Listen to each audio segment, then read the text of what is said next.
Top quality और consistent performance के लिए सिर्फ सिल्वर पंप नाम याद रखना।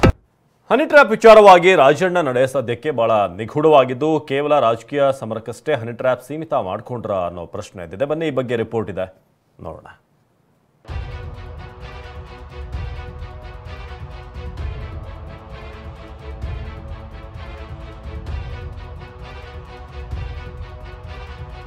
ರಾಜ್ಯದಲ್ಲಿ ಹನಿ ಟ್ರ್ಯಾಪ್ ಜಾಲ, ಕಾಂಗ್ರೆಸ್ನಲ್ಲಿ ಕೋಲಾಹಲ. ಹನಿ ಟ್ರ್ಯಾಪ್ ರಾಜಕೀಯದಲ್ಲಿ ನಾನಾ ರೀತಿಯಲ್ಲಿ ಟ್ರ್ಯಾಪ್ ಆಗ್ತಿದೆ. ಆದ್ರೆ ದೂರು ಕೊಡ್ತೀನಿ ಎಂದಿದ್ದ ರಾಜಣ್ಣ ಮನವಿ ಪತ್ರ ಜಪಿಸುತ್ತಿದ್ದಾರೆ. ಕೇವಲ ಪರಮೇಶ್ವರ್ ಭೇಟಿಯಾಗಿ ಮನವಿ ಕೊಟ್ಟು ಸುಮ್ಮನಾಗಿದ್ದಾರೆ. ನನಗೆ ಮನವಿಯನ್ನು ಕೊಟ್ಟಿದ್ದಾರೆ, ಅದನ್ನು ಕಾನೂನಿನ ಚೌಕಟ್ಟಿನಲ್ಲಿ ಪರಿಶೀಲನೆ ಮಾಡಿ ಮುಂದಿನ ಕ್ರಮವನ್ನು ತಗೊಳ್ತೇವೆ. ಮನವಿ ನನಗೆ ದೂರು ಕೊಡೋಕ್ಕೆ ಬರೋದಿಲ್ಲ ಅಲ್ರಿ. I am not A police station. ದೂರು ಕೊಡಬೇಕಂದ್ರೆ ನನಗೆ ಕೊಡೋಕ್ಕೆ ಬರೋದಿಲ್ಲ. ಅವರು ಮನವಿಯನ್ನು ಕೊಟ್ಟಿದ್ದಾರೆ, ಅದನ್ನು ನೀವು ನ್ಯಾಯಯುತವಾಗಿ ಕಾನೂನಿ ಚೌಕಟ್ಟಿನಲ್ಲಿ ಪರಿಶೀಲನೆ ಮಾಡಿ ಕ್ರಮ ತಗೊಳ್ತೇವೆ.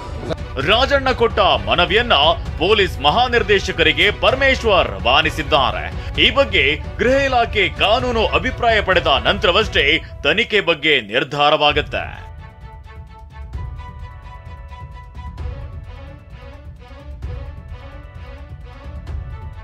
ಆ ನಾಯಕನ ವಿರುದ್ಧ ಕೇವಲ ರಾಜಕೀಯ ಹೋರಾಟನ.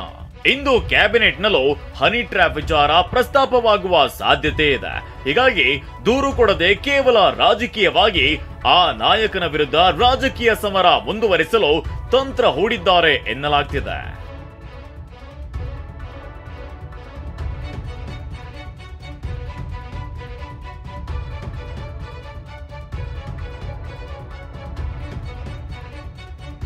ಹನಿ ಟ್ರ್ಯಾಪ್ನಲ್ಲಿ ಡಿಕೆ ಪಾತ್ರವಿಲ್ಲ ಎಂದ ಯತೀಂದ್ರ ಸಿದ್ದರಾಮಯ್ಯ.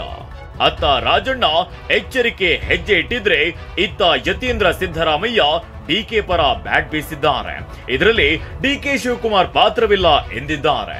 ಆದರೆ ಈ ಪ್ರಕರಣದ ಬಗ್ಗೆ ಪ್ರತಿಕ್ರಿಯಿಸಿರುವ ಡಿಕೆ ನಿರಾಕರಿಸಿದ್ದಾರೆ. ಅವ್ರ ಸರ್ಕಾರ ಇದ್ದಾಗ ಹೋಗಿ ಮೀಡಿಯಾದಿಂದ ಇಂಜೆಕ್ಷನ್ ತಗೊಂಡ್ಬಂದರು. ಹಾಗಾದ್ರೆ ಅವಾಗ ಯಾರಂತೆ ಅವ್ರು ವಿಡಿಯೋ ಮಾಡಿದ್ದು ಬಿಜೆಪಿ ಅವರೇ ತಾನೇ ಮಾಡಿದ್ದು. ಸೊ ಅವ್ರು ಇವತ್ತು ನಮ್ಮ ಪಕ್ಷದವ್ರ ಬಗ್ಗೆ ಮಾತಾಡ್ತಾರ. ಅವ್ರಿಗೆ ನಮ್ಮ ಪಕ್ಷದ ಯಾವುದೇ ನಾಯಕರ ಬಗ್ಗೆ ಮಾತಾಡೋಕೆ ನೈತಿಕ ಹಕ್ಕಿಲ್ಲ. ಡಿ ಕೆ ಶಿವಕುಮಾರ್ ಅವ್ರ ಪಾತ್ರ ಇದ್ರೊಳಗಿಲ್ಲ. ಸರ್, ರಾಜಣ್ಣ ಅವರು ನೀನು ದಾಖಲೆ ಸಲ್ಲಿಸ್ತೀನಿ ಅಂದಿದ್ದು ಏನು ಸಲ್ಲಿಸಿಲ್ಲ ಸರ್. ಆದ್ರೆ ಏನೇ ಇರಲಿ ತನಿಖೆ ಆಗ್ಲಿ ಅಂತ ಸಚಿವರು ಹೇಳ್ತಿದ್ದಾರೆ. ಈಗ ಸದನದಲ್ಲಿ ಪ್ರಸ್ತಾಪ ಅವ್ರು ಮಾಡಿದ್ದಾರೆ, ಮಾನ್ಯ ಗೃಹ ಸಚಿವರು ಹೇಳಿದ್ದಾರೆ, ಅವ್ರು ಕೊಟ್ರೆ ನಾವು ತನಿಖೆ ಮಾಡ್ತೀವಿ ಅಂತ. ಕೊಡ್ಲಿ. ಆಮೇಲೆ ಅವರೇನು ಗುರುವಾರ ತನಕ ಟೈಮ್ ಕೇಳಿದಾರೆ ಅಂತ ಮಾಧ್ಯಮದಲ್ಲಿ ನೋಡಿದ್ದೇನೆ. ನೋಡೋಣ, ಗುರುವಾರ ಕಂಪ್ಲೇಂಟ್ ಕೊಟ್ರೆ ತನಿಖೆ ಆಗಲಿ. ಆದರೆ ಮುಖ್ಯಮಂತ್ರಿಯವರ ನೇತೃತ್ವದಲ್ಲಿ ನಡೀತಕ್ಕಂಥ ಸಚಿವ ಸಂಪುಟದಲ್ಲಿ ಚರ್ಚೆ ಮಾಡಿದ್ರೆ ಮುಖ್ಯಮಂತ್ರಿ ಇರ್ತಾರೆ. ಅವಾಗ ಅಲ್ಲಿ ಏನು ನಡೆಯುತ್ತೆ ನೋಡೋಣ. ತನಿಖೆ ಮಾಡಲಿಕ್ಕೆ ಸರ್ಕಾರ ಒಪ್ಕೊಂಡಿದೆ, ಮುಖ್ಯಮಂತ್ರಿಯವರು ಅದನ್ನ ಮಾಡ್ತಾರೆ. ಇಂದಿನ ಕ್ಯಾಬಿನೆಟ್ ಸಭೆಯತ್ತ ಎಲ್ಲರ ಚಿತ್ತ ನೆಟ್ಟಿದೆ. ಕ್ಯಾಬಿನೆಟ್ ನಲ್ಲಿ ಹನಿ ಟ್ರ್ಯಾಪ್ ಪ್ರಸ್ತಾಪವಾಗುತ್ತಾ ಅನ್ನೋ ಕುತೂಹಲ ಗರಿಗೆದರಿದೆ. ಈ ಮಧ್ಯೆ ಏಪ್ರಿಲ್ ಮೊದಲ ವಾರ ಸಿಎಂ ದೆಹಲಿಗೆ ಹಾರಿದ್ರೆ ಇಂದು ಸಂಜೆ ಡಿಕೆ ದೆಹಲಿಗೆ ಹೋಗ್ತಿರೋದು ಕುತೂಹಲಕ್ಕೆ ಕಾರಣವಾಗಿದೆ. Bureau report, ಟಿವಿ9.